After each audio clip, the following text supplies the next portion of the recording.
Calvin Austin III, wide receiver for the University of Memphis. It's Anthony Sane for Sports 66 Mornings. This is Rodney Williams, tight end for the Denver Broncos. This is Tommy Haynes. This is EJ Manuel, and you're listening to No Cap Sports. With No Cap Sports. And the No Cap Sports. No Cap Sports, three of the hardest grinding brothers in the business. Welcome to another episode of No Cap Sports, man. The whole gang back here again. And speaking of gangs, somebody in this chat did some unspeakable things at McDonald's. Just know there's more than one person committing crimes on this podcast, man. Niggas slapping meat together. No, Hey, yo, that's crazy.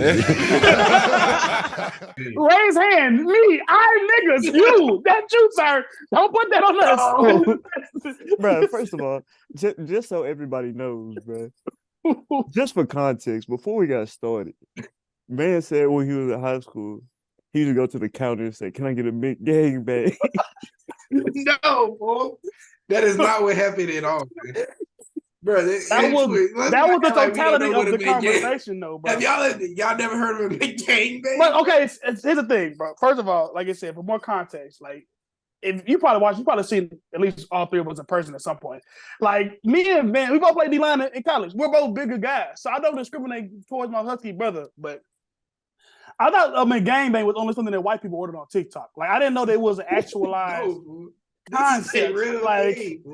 I seen it on TikTok, so I know it's real enough. But like, I didn't know people close to me was indulging in this type of foolishness, especially alone. I mean, second of all, I wasn't going to the thing ordering to make game. But that was the outcome of the event of the order. Like, I would order that with a shiesty on a ski mask. Niggas cannot know my identity at all.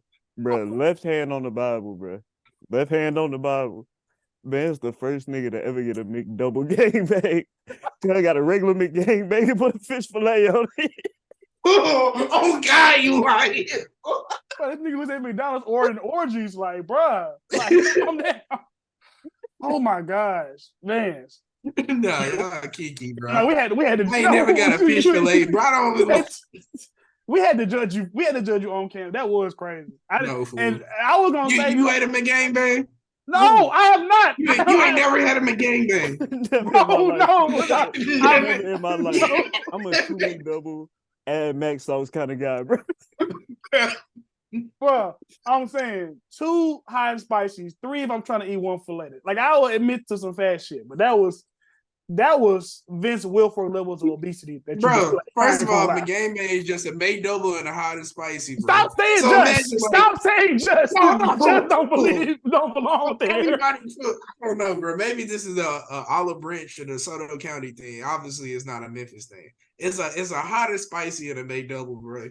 You put them hoes together, bro. Then you get how you slap that meat together soda. Like that, sir? That hoe would be like $3.50. Nah, we would. That's what we was talking. We was talking about inflation, actually, bro. A McDouble was like $3 now, bro. So that's how we got on the top. Your little orgy sandwich probably $7. All this, and then man, nah, bro. I probably no. I'll never get McDonald's ever again willingly. Hey, let's go to McDonald's. I might well go get some real food. Nah, I was about to say I definitely ate that of it, but just to know that we was outside. And you was being that fat while we that young outside. That was disappointing. Come on, bro. Y'all know you saw Keon Coleman order. Like we play like a 4:00 game or something.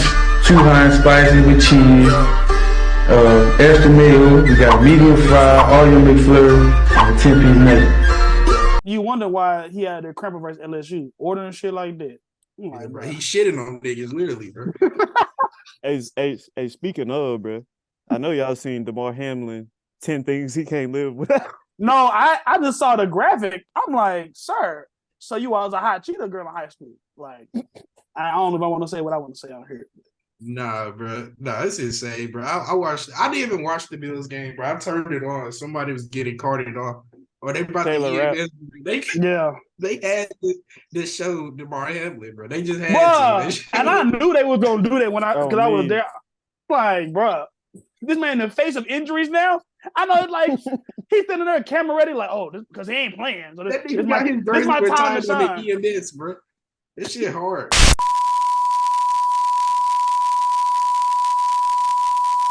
Damn, bro. McGangbangs and DeMar Hamlin. We done talked about a lot. Well, you ain't lying. And I ain't gonna lie. A lot of this shit we done talked about, well, he the nigga ass up and have him on that toilet for real, cuz. Wow. So, speaking of, just go and get started with that fire, bro. Wow. That was cold. That was cold. Not like the toilet. That was you literally pulled some shit out your ass right there, nigga. But hey, it seemed like it goes along with the theme of the show. So I ain't gonna lie. If you looked at the lineup that dropped this weekend recently since we last got together, if you looked at this lineup like in 2016, 2017, this might be a musical event, like I want to say like an eclipse of sorts. You had Drake dropping, you had Lil Wayne dropping, you had 3 Stacks dropping, you had 2 Chainz and Wayne dropping a collab album. Hey, wait, hold on. Time out, bro. What? You really considering 3 Stacks dropping, playing the flute? Bro, it's better than it's something something to add in his discography. Like it's something. Like, bro. I respect it. I was just asking, bro. I know that's what the streets was listening to for real, bro. Nah, definitely the massage parlors, not the streets whatsoever. But like I said, beggars cannot be choosers. Like I'm saying, I open up my music app and see new Andre 3000. I'm a click, bro. I don't care if it's the white noise that played the You listen to the entire album? I definitely fell asleep to it. Like, listen, like first of all, each song was like 12 minutes. I didn't have time for all that. I'm not gonna lie. I'm like, bro, I'm listening. I think I was like doing some work or something. I'm like, oh, this is smooth. Like, it's a nice little vibe. I think I got like maybe halfway through. I'm like 11 minutes. But like you said, Nick, more symbolic than nostalgia than anything else. Like, yeah, it would have been nice to actually have some bars from Andre 3000, but we already got him on a song earlier this year with Killer Mike and Future. It seemed like he's tapped out to the amount of bars he's giving us per year. So yeah, like I said, Diddy got to map out the industry, bro. Okay, you didn't. Okay, yeah, that's nah. Diddy was playing with a different kind of flute. Okay. Oh my gosh. Oh my gosh. Hey yo, what? This went. But actually, to the music, where dudes not playing with each other's booty holes. Benny and Lil Wayne dropped, like I said, Wayne dropped a collab tape with 2 Chainz and with 2 Chainz called Welcome to Collard Grove. Honestly, it was a few songs on there, but the trailer that 50 Cent put out and then like the little interludes, that was probably the best part to me. Like I said, I don't know. For me at this point, 2 Chainz, he's his bars will always be unique, but I don't really like his flow all the time. So I feel like he was getting in the way of a little bit of some of the Wayne tracks. Vance, I know you listened to a little bit. Did you have any thoughts that you want to input? I mean, it was okay. Nothing special. I honestly didn't hear anything special this weekend. It was a lot of stuff to drop, but I think it's all will come and go, in my opinion. I feel like that for the most part too. Well, yes and no, because I mean Drake just dropped. Are we gonna call this like an EP on top of his album? Like, again, because he got 6 songs. Like, at this point, it's like, is that I don't know. We live in this weird space in music where you drop a new album, but it's really just a deluxe, which means you put like 8 songs on top of it, but that's like an EP that's kind of that already. I don't know exactly what. I think it is better call it an EP because it's a different vibe. Facts. I would go with that. It's that Drake the niggas wanted for real, for the niggas who got some pain. No, I was about to say, bro, I just feel sorry for the nigga who got his girl took by James Harden, bro. But Drake also got to realize we're not all rich. Like, you know how expensive with them bottles be in the club, bro? Like, maybe we don't need to split it up by 5, but maybe 2 or 3. Like, I'm sorry. Like, I'm not taking a $500 bottle to the head myself. Like, hey, no cap. We splitting this shit. Like, everybody put their card down, a cash at me or something. But hey, I'm not living that life. But like Nick said, no, the bars, the rapping, just the vibe in general from what we wanted. It sounded like, as much as he was mad at Joe Budden, he was definitely reading them comments, and it was a completely different vibe, like you said, on the EP versus the rest of the tape. So, but it's still weird because, like, again, because it's not really it's a 30-song base party versus 6-song additions. Like, it's not really enough to really counterbalance the vibe that's on the original tape. But I would say out of those songs, but outside of Bahamas Promises, those are probably my favorite 6 songs on the album. So I guess shout out to Drake for receiving what the community had to say and delivering the bars. I just want to throw in this 5 segment. We talked about Taylor Swift a couple weeks ago. Destroy Lonely's album ranked higher than hers. If you know, I'm a real vamp, so that's a dub. Taylor Swift don't make real music. Yeah, Nick, he cross dresses in his free time. Like, he puts on lipstick, he puts on eyeliner, he's into some type of shit like that. So that's Josh. I would hate to go through your worst fits. and put them on this fucking screen. He's so disrespectful. Golly. I be putting that shit on. I don't know what they're talking about, y'all. I be putting that shit on like the bottom of the toilet. They got me so crazy. Please clip him saying that and then put his worst fit. Bro, why are you damn! You instigator of the year. Golly, Mark Phillips. Look how I don't know what you talking about. I be putting that shit on. That should be hilarious, but I'm sorry, bro. I know what they're talking about. You know what I'm saying? It's a thin line between creativity and insanity. You know what I'm saying? The real ones know. So, you know what I'm saying? I ain't worried about the opinions of peasants. So, sorry, you know what I'm saying? And the first and last, I'm going to be ridiculed. You know what I'm saying? So, the small mind that won't understand. Draymond Green of the game, bro. Chill out. Yeah, I'm choking these niggas out with my fist, bro. Exactly. At least somebody understand. Come on now. I'm killing these hoes. Come on. Bro, if I see it, with this nigga have a montage, my IG post, we're gonna have to really fight because I'm gonna be in the city too soon. Like, and I got your location, nigga. I will pull up on you. You know what I'm saying? All right, bro, do not play with me like that, son. Do not. Because I've grown a lot since high school. You know what I'm saying? Just let me live. Let me live. All right, guys, children, let's be serious for a minute and let's talk some college football. That's the big theme for today's episode. We're going to go college football heavy, especially as we come to the end of the season. You know, we got 2 more weeks of college football, and every week, every game is 10 times as important as it was in the beginning of the year. And some teams, they didn't start as well as they finished. So, looking at the current CFB picture, with the playoff rankings just releasing, who is the best one-loss team in college football right now? Man, the best team, just flat out, just talent-wise, I'm a homer, and I want to say Texas really bad. But for the past month, they've been playing the sketchiest football, and I don't know how they are winning these games. But I'm going to have to go with Alabama, bro. I'm going to have to. So it's literally the quarterback play. Nick Saban had to get Milrose's mind right. Had to make sure he got right. He benched him in the middle of the season. I mean, if he could have, he would have went with the other quarterback, but the other quarterback was worse than Milrose. So Milrose had to come back. And Milrose, he's been probably the best player in college football, not named Jaden Daniels, bro, honestly. So with that being said, I think he's the best player. Surrounded by you, he's always going to be surrounded by the best talent, or at least at the very top of it at Alabama. So I'm going to have to go with Alabama. That's a fact. I think that, like Van said, you look at the timeline of what's happened since that game. What is that, a week 2 game in Texas and Alabama? Hey, I don't think Quinn Ewers has looked that good since he left Tuscaloosa. Who do you think is a better football player, right? A better quarterback in college football right now, Ewers or Milroe?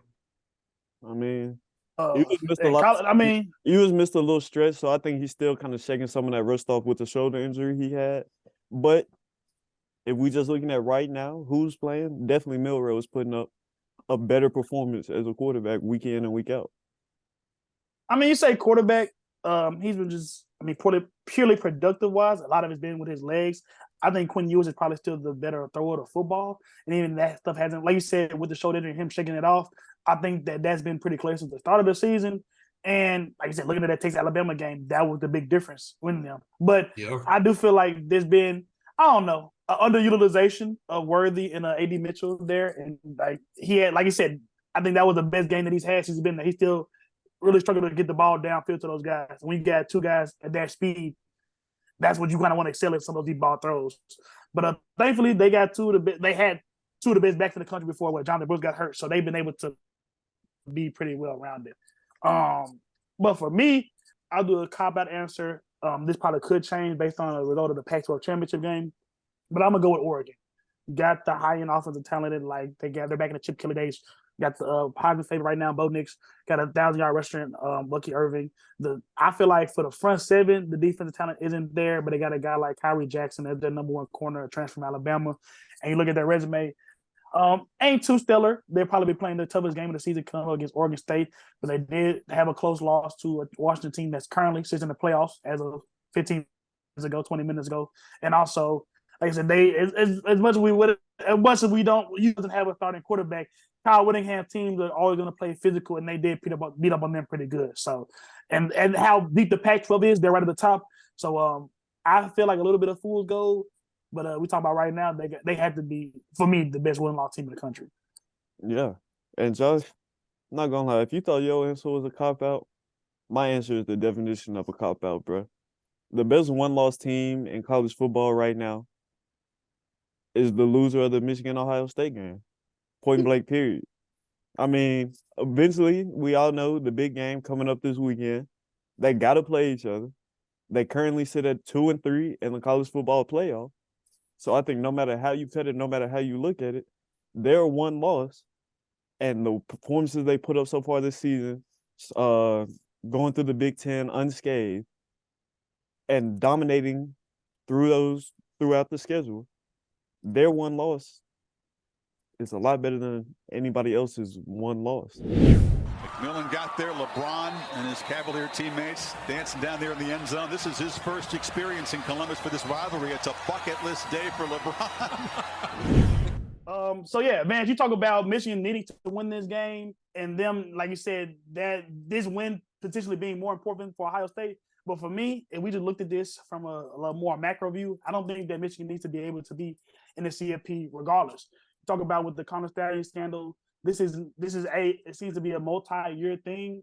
So you're talking about the building of a resume, but also like just kind of institutionalized thing. This is not a guy that acted alone, basically. Like this guy was on Michigan's payroll, and regardless of the amount of accountability or not that Harbaugh and the staff want to have, like he was. I feel like programs have been charged with lack of institutional control for less. So it's the thing to where. And I don't want to repeat the NCAA or anything, but if they didn't know, they should have known. You feel what I'm saying? You think they should, the whole team, the whole program should be punished? That's what you're saying?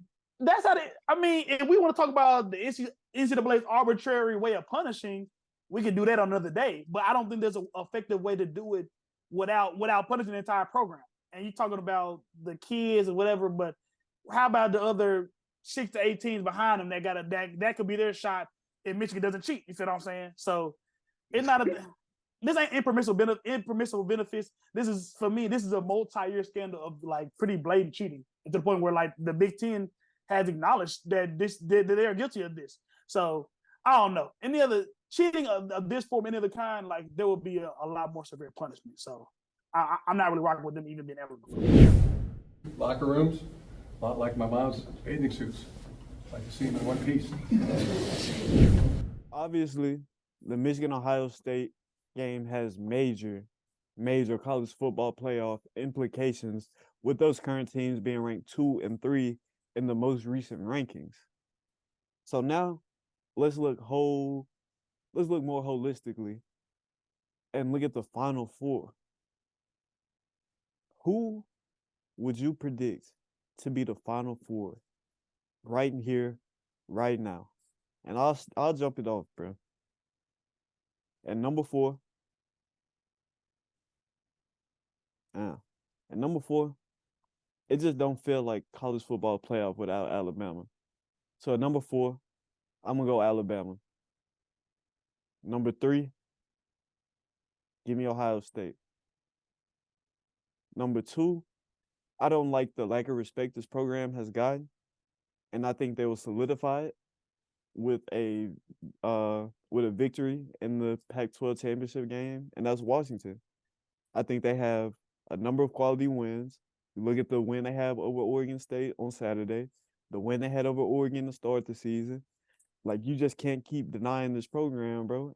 And then on top of that, they beat a USC team, which was heavily favored coming into the year early in the season. So I'm not a big fan of the lack of respect that Washington has got. So I think undefeated Pac-12 champion. Same can be said for Ohio State, but I think the strength of the Pac-12 should put Washington at the number 2. And number 1 has got to be Georgia, bro. A wise man once told me, bro, to beat a man, you got to beat the man. Pause. And ain't nobody beat Georgia yet. No, that's a fact. Insert the Cam and Mace photo. It is what it is photo right there. I think alongside of the sentiment that you was expressing, Nick. There's still a lot to determine. There's a lot of important games left to really determine the last shakeup for these events. I think that the only guaranteed spot, even if they do take a loss in the conference championship game only, would be Georgia. Because I can see them at least, like Alabama beating them and them sticking in at 3 or even 4 potentially, and Alabama actually jumping them. So for me, I'll throw Georgia in there at 1 because I think just for sanity's sake, we'll just say that they beat Alabama in the SEC championship game. I might have to go with Washington because I think that with at 2. Talking about the quality wins that they got, especially if they, like you said, they're beating Oregon in the Pac-12 championship game. They have an undefeated conference championship game, and then you look at Ohio, undefeated conference champion.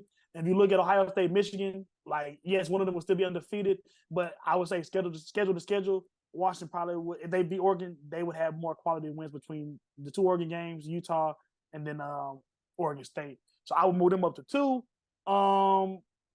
as a cop out, but the winner of the Ohio State-Michigan game, like I said, another undefeated conference champion, presuming, because none of us have faith in Iowa putting up more than 9 points in the Big Ten championship game. So whoever wins that game, like I said, complete cop out, but whatever.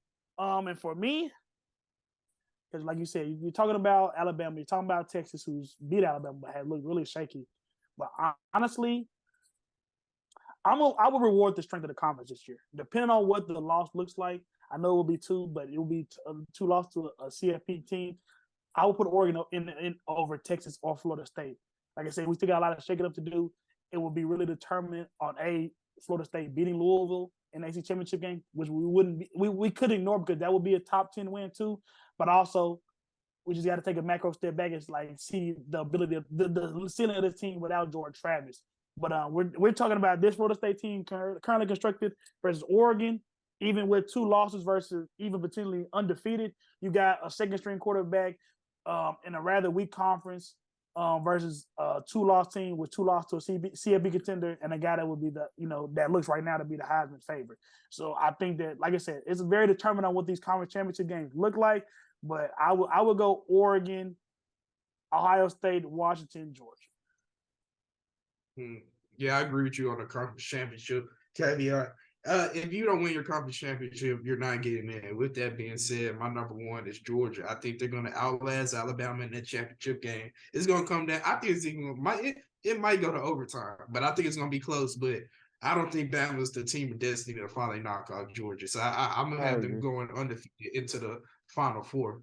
Number 2, the winner of the big game, Michigan or Ohio State. One of those 2 is going to get it.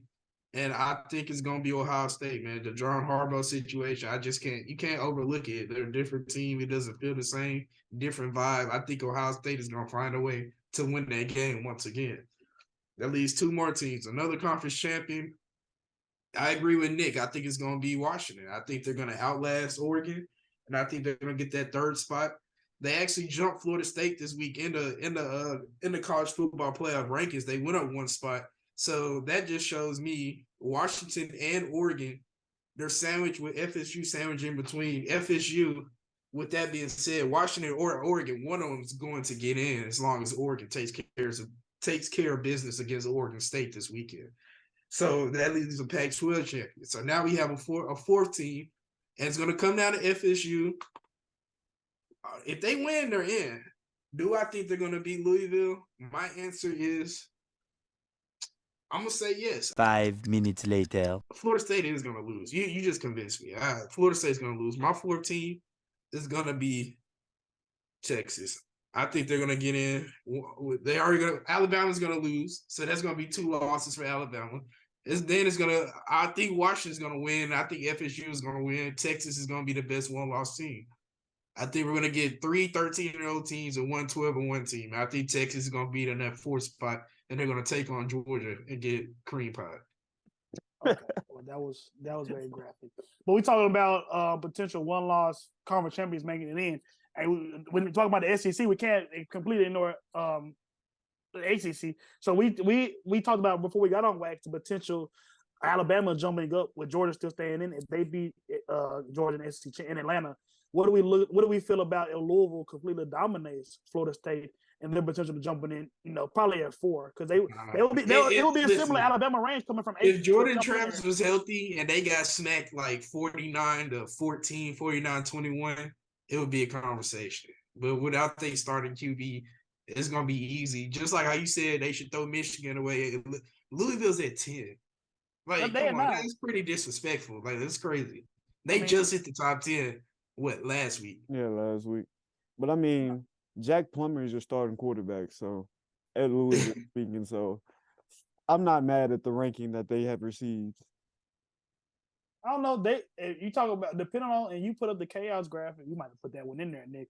It could be a situation to where, Bama beats Bama beats Georgia, Oregon beats Washington, Michigan beats Ohio State, and then like if you're looking at a bunch of one-loss conference champions, Louisville literally fits that mold. So I can see them at very least getting up to 5 and making it a very interesting conversation for the last rankings. The part that's not being discussed is Louisville's one loss was to an unranked team. Well, that's a fact. I wouldn't advocate for it, but just looking at it unequivocally, you would have a bunch of one-loss conference champions, and they would fit right into that group. Yeah, but although it's a loss to Georgia, a loss to Texas, a loss to whoever, doesn't hit the same as a loss to just a random ACC Saturday game. Well, that's a fact. That's a fact. But it would make the decision for committee, which is already pretty tough, a lot crazier. Longhorn Nation, we're back. The best 4 teams in college football got some of the best players in college football. As we've seen time and time again, guys like Devontae Smith, normally the Heisman winning guys, are on these college football playoff teams. So I feel like it goes hand in hand that since we just talked about college football playoff, how we see this Final Four shaping out, we got to talk about the Heisman race a little bit. And I kind of want to start this off by standing on my soapbox, if you will. Right now, Bo Nix is the betting favorite. Bo Nix is not a good college quarterback, brother. I hate to bust we're not gonna say that. I hate to bust everybody's bubble, but Bo Nix is the definition of a system quarterback, bro. Throwing 65% of his passing yards. Yes, he has a very big passing yard number, but 65% of those yards come on run after the catch. He's not stretching the ball vertically. He's not doing anything well except getting the ball out of his hands fast to the dynamic playmakers that Oregon has, like they always have. We've seen other guys come through this Oregon system, looking at Justin Herbert, all the different head coach, same kind of, high-scoring Pac-12 offense. But guys like Justin Herbert and the guys before him make the electric plays to spark those big points. That's not what Bo Nix does. He throws the ball, on average yards per attempt, less than 5. That's fucking piss poor, bro. That's piss poor. So I'm just not here for the Bo Nix hype, especially considering the fact that he is one of the quarterbacks who is currently outside the college football playoff right now and has a loss to who should be the Heisman favorite, in my opinion, Michael Penix, or as my guy Desmond Howard would like to say, Big Penix energy. He's gonna bring that big Penix energy. No, we do not feel you, brother. I mean, I feel your sentiment. I can't say I feel anything that you got going on with terms of Desmond Howard, but that's that receiver shit. Y'all be on that little sassy shit. Whoa, sassy? Is it sassy, or is it just the fact that this guy has thrown for over 3,600 yards and 30 touchdowns with a number of signature wins this season?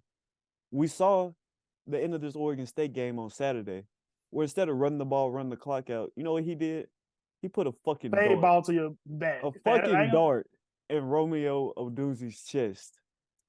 This is the best player in college football right now, bro. And I'm tired of the fucking slander. I'm tired of him not getting the flowers he deserves. Right now, it should be Michael Penix in the front of the Heisman race. He beat Bo Nix already.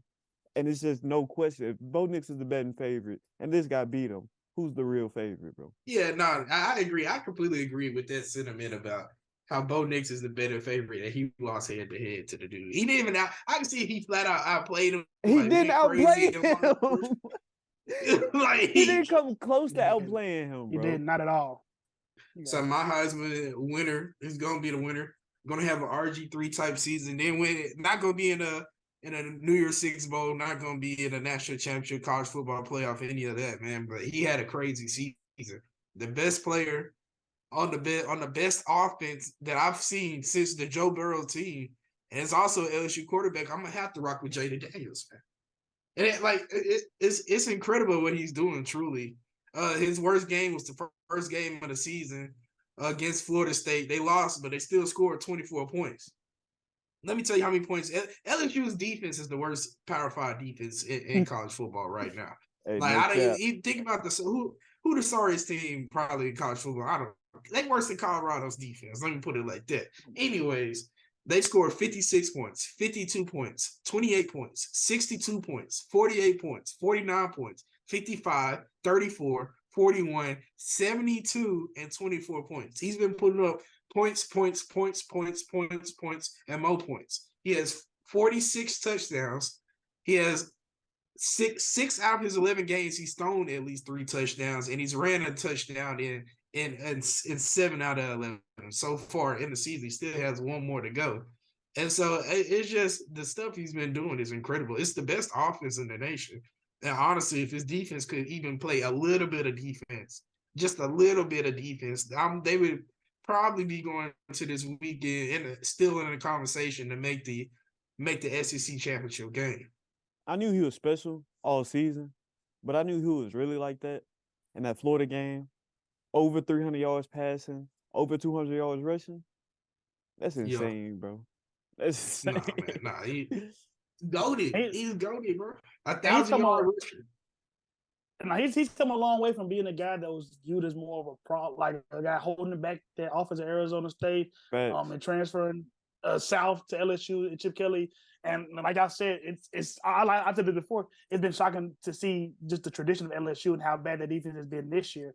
But like for him to have upheld that offense for so long to get, like you said, probably one of the worst defenses in FBS football to only 2 losses, like it really speaks a lot to what he's been doing. And got to give Malik Neighbors a shout out too, because that's been his main guy, probably one of the best guys in college football, not named Marvin Harrison Jr. But like, no, he's had to put LSU on his back that even just with the pure talent that they've had, in the past, it wouldn't have happened. So I think if you take 1 loss away from them, he's probably the runaway guy. I like both of y'all's picks, honestly. I think that y'all have probably picked the 2 best quarterbacks in college football, and I think in a normal world, that's probably who wins the Heisman. But I think my guy is pretty clearly a big gap between the best skill player, the best player of football and college football in general, and then quarterback. And I got to go with Marvin Harrison Jr. Like Nick said, he has been that Ohio State offense this year. Kyle McCord has kind of come on in the second half of the season, but you don't. This Ohio State is potentially a 4 or 5 loss team with Marvin Harrison Jr. not out there. Talk about the elite history of Ohio State wideouts: Mike Thomas, Garrett Wilson, Becca. Like you said, more names I can't think of right now. But they was competing for wide receiver for a time. The Chris Olave is a 1,000-yard guy in the league right now. He's the first guy in red and white to have 1,000 yards back to back. Also, he was one of the only guys to have 5 games on the road with over 6 catches and 100 yards. And it's not a thing to where he's undisputed the number 1, but also undisputedly the offense. They don't have a super strong run game. They've been banked up a little bit in the back field with Travion Henderson and Maya Williams. And like we said, Kyle McCord has been up and down. So for him to have been the guy for these past 2 years, I think for me, it's unequivocal that if he's playing against Georgia last year, that they beat them with C.J. Stroud, but also kind of coming back this year. And the only thing that's really slowed him down is kind of the nicks and bruises that he's had throughout the season. So for me, you talk about a guy, Devontae Smith, that won the Heisman in 2019, one of the best teams in the country and a CFP contender. I think that Marvin Harrison is potentially better than him in college and kind of fit that same criteria. So kind of like similar to the NFL MVP race, where there hasn't been a bunch of standout pull-away candidates at the QB position. I think that you got to go with the default best player in the country. And I think that the gap is wide enough between him and the QBs, and I will give it to him. I respect it, bro, because MHJ is from a different fucking planet, bro. Some of just moves he makes, catches he makes, things he does after the ball. And you also got to realize, like, this Ohio State receiver room isn't bare. Emeka Ibuka led the team in touchdowns last year, and he's back this year. But it's just the stuff MHJ does. It's uncontrollable, bro. And like you said, you said, the cover isn't bad for Ohio State, but with the way that the offense is set up and how dependent they are upon them, no, it's not supposed to operate like that at a school like Ohio State. But he's just clearly that dominant. He's clearly the best guy in that locker room, and he's clearly so much better than anybody that he's lined up against week in and week out. That kind of like what we did, kind of like it was with James Harden back in the day. Either open or contested throw to him is the best offense that you have 60-70% of the time. So I think just the pure domination, then that will make me that would make him my Heisman favorite. And if he has a big game against Michigan, I think that could probably be the icing on the cake. But you're shaking your head. I mean, yeah, he can end up in New York for the ceremony, but he's not winning no Heisman, bro. And I don't think he should be the favorite. No, don't get me wrong, bro. He's extremely talented. Probably gonna go top 3 in the NFL draft. Not probably. He will go top 3 in the NFL draft. But it's been other receivers this year having just as good, if not better, seasons than him in college football, bro. No, he definitely had a Keon Coleman in Florida State, Malik Neighbors at LSU. The wide receiver at Oregon is carrying Bo Nix. Like, come on, man. Listen, don't get me wrong. Listen, he's that talented, but it's just like, don't give him the Heisman just because of who he is. Clean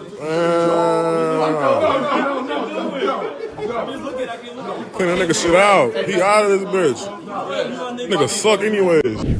Since we've dove into this wide receiver talk a little bit, it was a very interesting tweet circulating on Twitter. I don't call it X.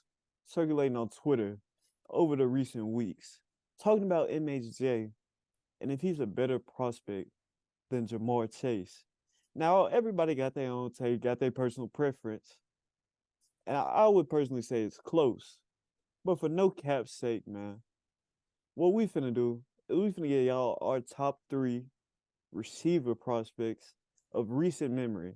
Recent memory meaning it just stuck in our brains, if that makes sense. We was outside watching football. 2010, exactly. 2011, you feel what I'm saying? Like, we not putting all that black and white leather helmet football. That's not getting in here, bro. Yeah, Tim Brown, get up out of here. Exactly. If it was Tim Brown, Steve Largent, all them, that's not our list, bro.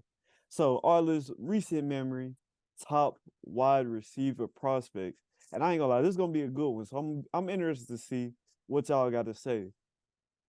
And Josh, I kind of want you to go first. I want you to go first. I know you a big body nigga, so I want to see how your 3 stack up. Hey, first of all, I feel we talking about the receivers, not my actual body type, sir. But okay, for me, number 3, it gotta be Mike Evans. Well, it gotta be. We got a bunch of candidates out there. At least when we were growing up, like that was like 2012, 2013. Obviously, Johnny Manziel was a great college quarterback, but there was a big debate about whether or not who was really the main, who was the guy responsible for that offense. You look at Big Johnny, or you look at Mike Evans. I think if you look at the NFL career, that answer has been certainly answered. So you look at a guy like Mike Evans. Nah, bro, I can't. Nah. Don't do Johnny football like that, bro. That nigga was dancing in that backfield. Come on, bro. No, that's what like I said. But I'm just saying that what would he have looked like at A&M without a guy like Mike Evans? Like you put up almost 300 yards on Alabama, you certify your place in college football lore. So I promise you, he was out there looking like he was 8 feet tall, snagging on all them DBs. So even with the 2 years that he had at A&M, he was a first-team All-ACC guy at both years, and just the physical dominance that he was at the catch point. You got a guy like Julio, different guys like that were probably a little bit more shiftier, but in terms of a guy that was going to be open always, truly was the definition of a 50-50 ball, turning 50-50 balls into 60-40 balls, it had to be Mike Evans for me. So maybe a little SEC bias, but again, you put up 300 yards versus Mike, you put up 300 yards versus Alabama, and a defining game for your career, and kind of you overtake some of the hype from Johnny Manziel, and you prove to be the guy that may be more important in that offense, you get a spot in my thing. So for me, 2, are we talking about like back in the edges of our recent memory? Percy Harvin. Tim Tebow was a great college quarterback in general, but in terms of the dual threatness that he had, but I don't think he's ever been a great thrower of the football. So, you're talking about a little bit of demoted quarterback play from that aspect. But all different ways that that Urban Meyer deployed him. He didn't have that much production purely as a receiver. I think his best season, he topped that at like 65 catches, but he was a very, very souped up version of Kadarius Toney. You talk about the suddenness, the agility, the ability to make guys miss. For me in college, I've still never seen the guy, him or Tavon Austin. But the stakes are just a little higher for Percy Harvin in the SEC. To be making guys of that caliber missing on a regular basis, while you going into the year, like he was pretty consistently a guy that you had at the top of the scouting report. Like you had that always been that I remember, amazing me. In terms of like dynamicism, he was probably the most dynamic guy outside of Reggie Bush in terms of the ability to make guys miss and being a threat from any spot on the field. So like I said, and even going to the NFL, like before his career went down, like he was a guy in Minnesota that was looking like a legitimate MVP candidate for at least a half of a season. So like you said, on the edges, 2010, 2011 are our recent memory. But for me, for one, I got to go with the most recent guy to win a Heisman Trophy at the receiver position. You talking about Devontae Smith.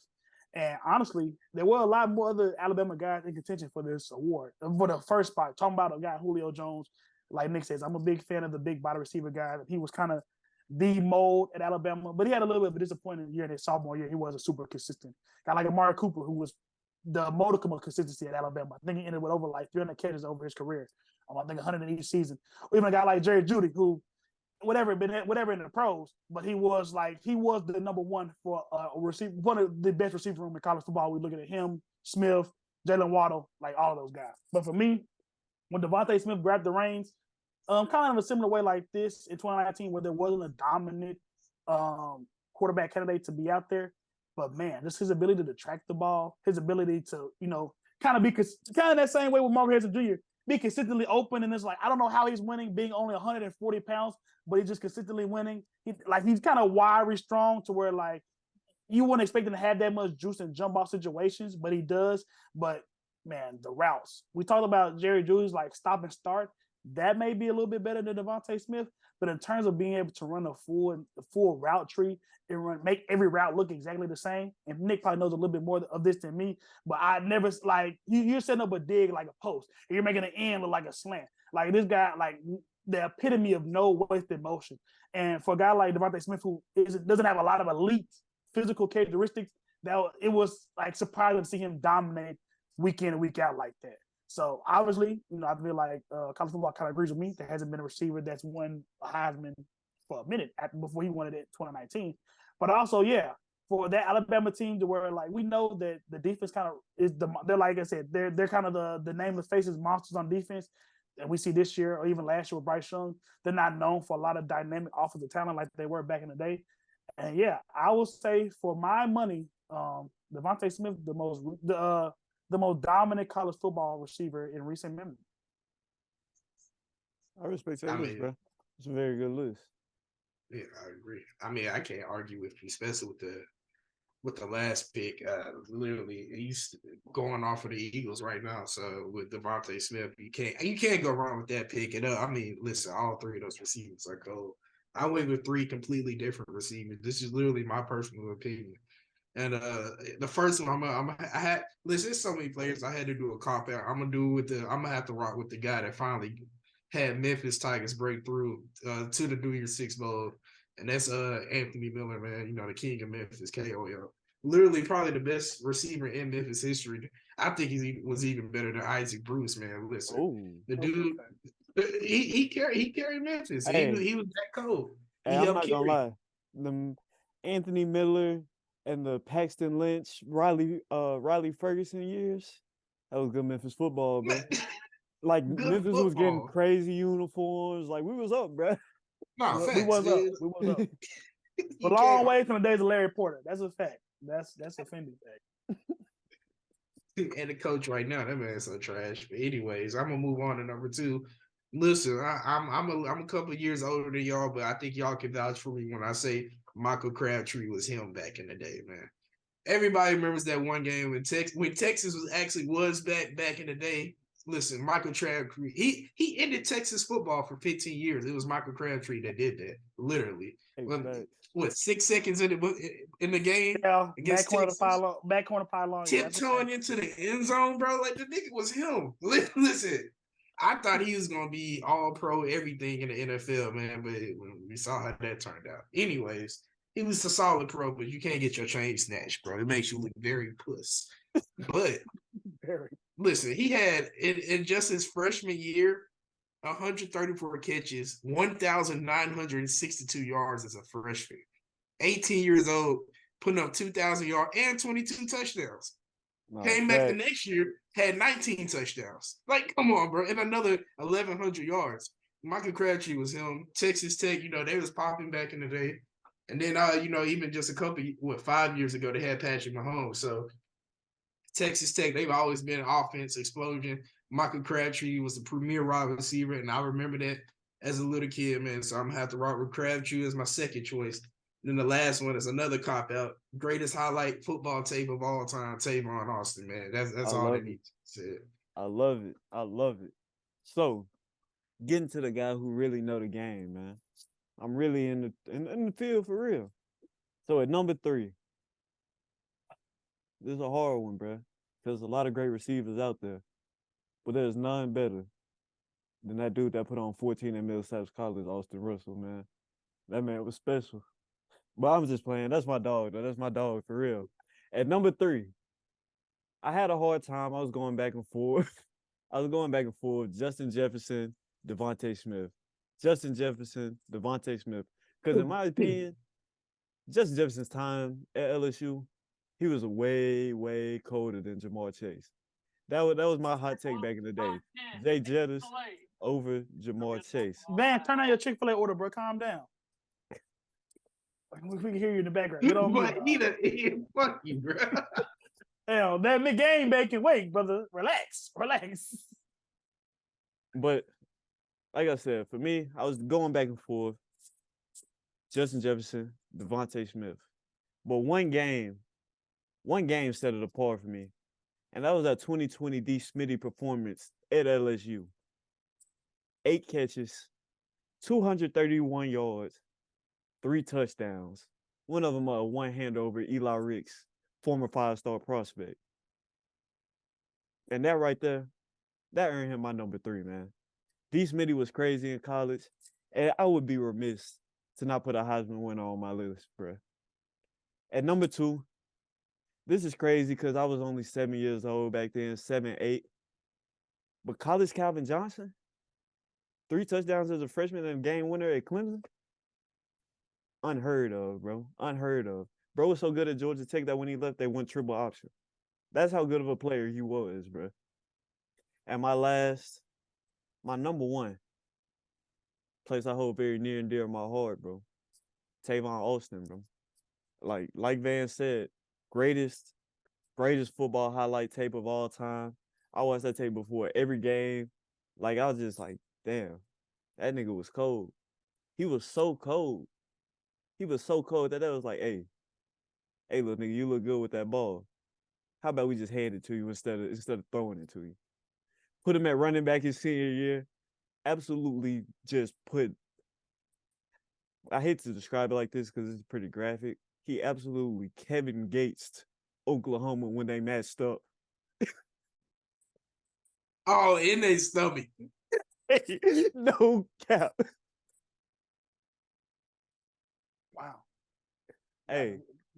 Glad you painted a picture like that. I got you. I'm just saying, bro. Almost 500 total yards in one game. Some niggas being me don't see that in the season, bro. He did it in one game. Like me, I'm niggas. But nah, bro. Tavon Austin, greatest highlight tape in college. One of the most dynamic players we ever saw come through the college game. 2 seasons over 1,000 yards receiving. And his senior year, almost 2,000 all-purpose yards. A guy that can affect the game in all 3 levels. That dude was special, bro. So that's my list right there, man. Man, I'm not mad at it. I mean, purely leaving off Tavon Austin because I figured that both of y'all would get him in there. And he turned Geno Smith into a second-round quarterback. So he was. What you mean? Geno Smith turned himself into that. Okay, I won't say that at all. They tried to write him off. He was like Cody Riley for the grown niggas. So I think that was It was pretty crazy to see like how like ubiquitous like his like impact was. Like I was watching Taylor off the highlight. I ain't gonna lie. Like what was I trying to watch it for? But like, yeah, it was just like you said that level of like you could that was stuff that you could put on with like a group of the homies and y'all could just all like just gawk it me. and be like, bro, that was like back, bro. It's like wilding out, but for sports things, like that was the Tavon Austin era. It was a time. I'm not gonna lie. So like I said, I'm not mad at him being number one on y'all list at all. And I think that you talk about a guy that small being that dynamic, even with the rules lending themselves to that like nowadays. Hey, you got a guy like that is not thing in West Virginia with how prevalent the portal is, but offenses don't even just rely on one guy like that for real to be a. Well, he had some help. Stephen Bailey was there too. Stephen Bailey was cold as fuck. No, he was, but then he turned into YNW Miller a few years later, and they had to got him off. But no, I'm not mad at y'all. I think that honestly, we just got to throw out some honorable mention names that you know what I'm saying.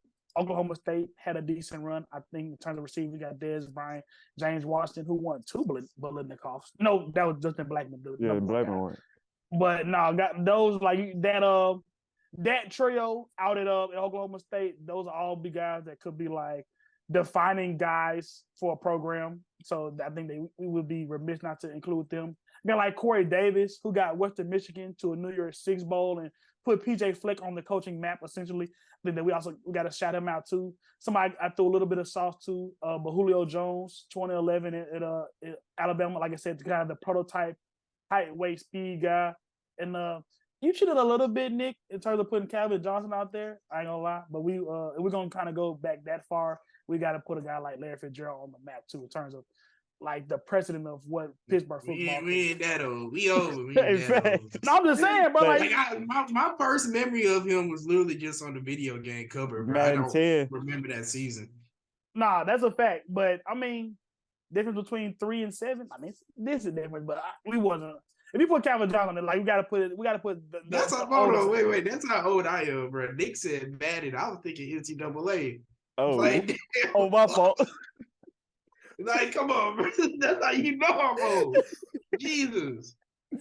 Hey, but since we throwing some flowers, bro, I'm gonna use this opportunity to boast a little bit. In terms of high schools in Memphis, White Station wide receiver Donald Gray, 1,000-yard receiver at Mississippi State. Dylan Mitchell, Justin Herbert's #1 receiver at Oregon. Hate to say it, bro, but I don't know if this is a real thing or if this is going to become a thing. White Station's wide receiver, WRHS, man. Kind of tough. Okay. I'm glad that you got that off your chest. That's where you just got to pat him on the head. In fact, literally like that. Tuesday championship, but that's okay. That's cool. Come on, bro. That is okay, bro. No, you got any nigga can go out and beat St. Patrick's. Like, fuck out of here. Private school shit don't count, nigga. Come to the trenches. Niggas playing the Arkansas School of the Deal. I don't know. None of the guys. Hey, I'm gonna tell you a true story, man. I'm saying. Whole defense with D1 going. Vance, I'm gonna tell you a true story. That's all right though. These niggas, Vance, listen to me, bro. One of them championship years, them niggas had a nigga who couldn't play the whole season because he was too old. But somehow that's not why that nigga stood up in the state championship though. That is not why that nigga cannot play. That nigga was 20 years old. He stood up in that state championship game. That shit is cap. He is the straight line. That nigga had nigga varsity jacket got all the pins on there. Shit, fuck all the pins. He got all the years. 2002, 2003, 2004. Nigga was at that house doing a life sentence. Shout out to homie Cortez, you feel what I'm saying? There's Nick and Souls people with people, you feel what I'm saying? People come to Los Angeles from different phases of their life to try to get saved, you feel what I'm saying? So the fact that you talk down about another black man is very indicative of what the type of shit you got going on with your life. Well, that's okay. I didn't talk down on y'all, bro. I just put an asterisk on the ring, bro. No, but it sounds like talking down. So no, you're good. You're A-okay. You slandering the black community one black boy at a time. You got it. So now, that some means other you only get half the slander. 51% actually, brother. 51%. AJ Green, also the other guy that was like really dominant in college that we failed to mention. But yeah, outside of that, like I don't think it's a lot of guys that really it's themselves into the memory of like college football lore being in the receiver position. Alshon Jeffrey was a dog at South Carolina. I'm not all right, bro. That's why I'm gonna cut you off. Yeah, bro. I think it's Alshon Jeffrey. just throwing out names. No, Bro, nobody give a fuck about Alshon Jeffrey. You could just said, bro, I used to get a McDouble and a McChicken, but you went straight McGangBang. You had to put the most foul version of that out. Nigga, y'all know what a McGangBang is, bro. Okay. I mean, we know, but I ain't never said to my nigga. Peripherally aware. Over there, bro. That's what the savages be doing. It's like a secret password, bro. Like it's just a McGangBang, bro. Hey, continue to justify. So y'all wouldn't order a McGangBang, bro? McGangBang sound like me in the McDonald's bathroom tonight. Oh wow! I'm like, that is crazy. Associating sex with nasty ass McDonald's, like that's them kinds of they supposed to make, bro. Make creamy. So of course, another edition of No Cap Sports. Gotta end it with the game balls. And my game ball, thankfully, well, my game ball, this is probably gonna be the only game ball he gets. Goes to Marquez Valdez-Scantling, bro. Drop the wire. Wow. Hey, drop the tutty at the end of the Chiefs game, man. You know, you hate to be that guy. Drop the game-winning pass, but he just showed how hard it is to catch a ball in the dark with no lines, bro. So really, he took a pressure off a lot of receivers' backs. So my game ball goes to him, make my life a little bit easier, bro. I'm gonna second that too, because he put me right where I needed to be with the pick'ems. Because Vance could have really got me if the Kansas City could have won that game. So shout out MVS. You had to do that helmet like that, my boy. You should have caught that damn ball. But hey, all's with an ends with type shit. You feel what I'm saying? So nah, you're good. Vance, who you got, brother?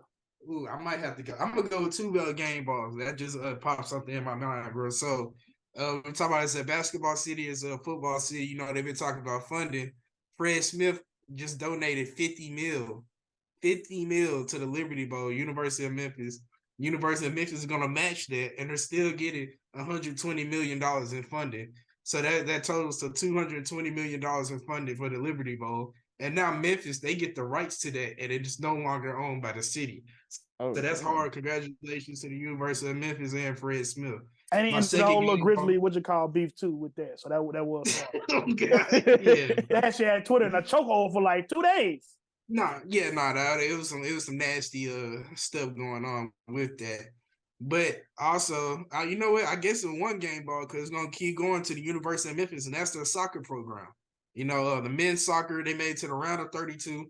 The women's soccer made to the Sweet 16, and they was ranked as high as number 6 in the nation by ESPN, bro. You know, that's all. They went 20-2 on the season. Okay, I'm not mad. Hey, now that Fred Smith, that jump was underrated that you said, just especially with like I said, with the debate that's been going on in the city, and we're gonna get into a Power 5 conference, get out the American that's looking weaker and weaker with Houston, Cincinnati. Like that's where it starts at. And you gotta have people willing to put their money where their mouth is. So shout out to Fred Smith. For me, I'm gonna go a little bit more traditional. I'm gonna keep it on the hoops thing. Tyrese Halliburton has been a budding star in the league for a little bit, but kind of with that with Indiana's kind of ascension. It's still early in the season, but ascension to a legitimate playoff team, a top 6 team, he's been ahead of it. I think you can unequivocally say now that Indiana won that trade, the Sabonis and him swap, and there's a guy that he's already put up a 40-piece this year, taking that step is gonna being the number 1 league guy on a playoff team. So I think that he's been a guy that, like I said, kind of been budding in that De'Aaron Fox range in terms of upper echelon point guards. I think that this is the year where what I'm saying, it's not a lot of pieces around him in Indiana. You got Mathurin, you got why did I just completely make who Indiana got? But the point is, there's not a lot of talent around him. Yeah, that's true. But he's like John Collins of the East in terms of being on the trade block for that long. But he's revitalizing a lot of guys' careers out there. So I think that with, like I said, with not a lot of talent around him, and just 23-11 don't happen every day in the league. So I think that what he's done so far, being an all-star last year, and then just raising his game to the next level, and having Indiana looking like a top 10, 12 team in the league. I gotta give my boy Hallie some props for that. So between that 40-piece and that ugly ass jumper he still got, I'm gonna give the Wisconsin Native my game ball. Thanks, bro. Shout out Wally Skirbiak, man. And so with that, that's another edition of No Cap Sports. Make sure y'all like, comment, subscribe, find us wherever you get your podcast at, and make sure you stay tapped in with us. Follow us on the socials. Well, I'm the best corner in the game. When you try me with a sorry receiver like Crabtree, that's the result you're gonna get. Don't you ever talk about me. I think it's in the show too much. But Thanksgiving 2 days away. What's everybody's favorite Thanksgiving food? The Hayes family tradition is duck on Thanksgiving, bro. Looking forward to that one. Duck. You said what on Thanksgiving? Duck. But it's you cheating a little bit because your dad. Well, I'll add this. So since your daddy cooks like for as his job, how much of the heavy lifting does he do on Thanksgiving? My dad, he do the turkey and the duck. My mama do all the sides. But don't get it twisted though. My mama ain't no slouch in the kitchen, bro. She really be whipping shit up. Okay, bet. Yeah, I wish I'd come home. Well, I definitely would slide, bro. Duck, that's a gamey meat. But I'm saying just your dad reputation preceded. He might have to wrap me up some duck for when I get back. I ain't gonna lie. For me, shout out Miss Stephanie. You feel what I'm saying? She makes a lobster mac and cheese every year that goes crazy. So sometimes it'll be more shrimp, a little bit more crab. You feel what I'm saying? Some lobster in that thing, depending on what the type of mix she got going on. And this, I'm a cranberry guy. I got a lot of cranberry slice on the dressing. That's always gonna be a bomb for me, especially if you got a decent amount of chicken in that thing. But in terms of like singular thing I'm looking forward to, definitely that lobster mac and cheese. Or seafood mac and cheese, I should say. I ain't never heard of seafood mac and cheese on Thanksgiving, but I fuck with it, bro. But me either. She had this slander nobody else dish, but you had a slander mine. You know what I'm saying? That's crazy. That's crazy. And you say you fuck with it. Nobody trying to make you feel bad. Nah. Hey, bro, I'd rather eat a McGangBang than some seafood mac and cheese. You lying, dead to your teeth, boy. Hey, I'm not gonna lie. It just don't flow. Turkey and seafood mac and cheese, like it don't flow. But like, I know it probably hit full, but it's just like no, it's definitely hearty. Like you're not putting it on there like as a regular side. Like you. Yeah, like, that might be like so you eat that before you eat dinner for real. I mean that held the pregame. It's definitely a little heavy. It's like some black gentleman shit. That shit heavy for sure. Yeah, bro. Nah, bro. Nah, my Thanksgiving made me think of my grandma died though. But anyway, okay, nigga, all this sad ass. Mine did too. Pound cake, bro. That was good, bro. Okay. And so with that, bro, nah, her pound cakes be hitting, bro. That's why I weigh too many pounds now, bro, because of fucking pound cake. But that was hitting. Your aunt, your mama, and your aunties, they be trying to remake it. It don't hit the same, bro. On me, I'm already knowing, fool. Nah, damn. that shit was sad. Oh God, shit. With that, y'all. Come on, fool. All right. Hey, it's all my grandma and dad. I'm like, bro, like we old, bro. But that's that. Hey, I'm saying it's gonna happen. It's all good, bro. It's just we're gonna end up like this. Happy Thanksgiving, everybody. Make sure y'all tell somebody y'all thankful for them, and just have a blessed day. Finger looking good, face ass nigga. And we out of here. Boom.